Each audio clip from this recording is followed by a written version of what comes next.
I'm Adrian Ghobrial. This week on City News, we've been discussing Ontario's vaccine certificate program, the loopholes that persist and whether or not it's even working. Turns out some Ontario hockey arenas aren't satisfied with the government's proof of vaccination policy, and they're now taking matters into their own hands. The female officer said, "Sir, would you like me to arrest you in front of your daughter? Is that what you want to have happen right now?" Robert Gennaro drove 2 hours with his kids to Port Colborne yesterday for his son's AAA hockey game.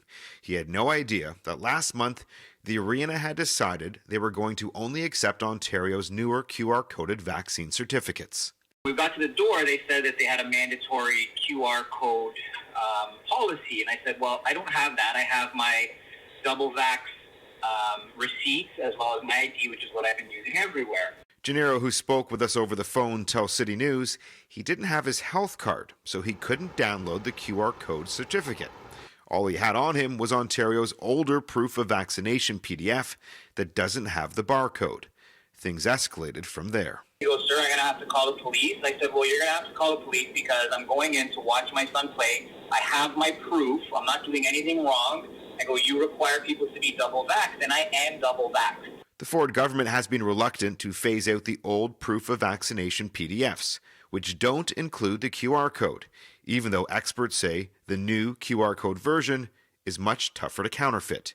This week, City News has been documenting how easy it is to create a fake certificate on Photoshop and even Snapchat.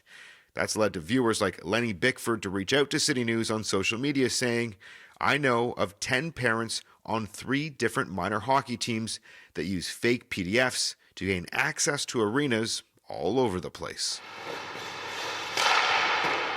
It's stories like that that has led the city of Port Colborne to choose to only allow the new enhanced QR code vaccine certificate. A statement in part to City News says the QR code can be provided either digitally or on a phone or printed on a piece of paper. If visitors require assistance accessing their enhanced COVID-19 certificate, staff at the Vale Health and Wellness Centre are available to help. Vaccine passports are a really important initiative and a really important measure that the government needs to really emphasise to people. Public health professor Thomas Tenkate believes it's time the government steps up and phases out the old proof of vaccination system in an effort to create trust and clarity in the program. I think there's definitely an issue of messaging and communication around the need to use a new QR-coded vaccine certificate. Until then, hockey parents like Robert Gennaro could run into issues at some local rinks and venues that are taking matters into their own hands. My daughter's 5 years old. My son is playing, so now my son is watching me walk out of the arena with a police officer, and my 5-year-old in tears because she doesn't really know what's happening.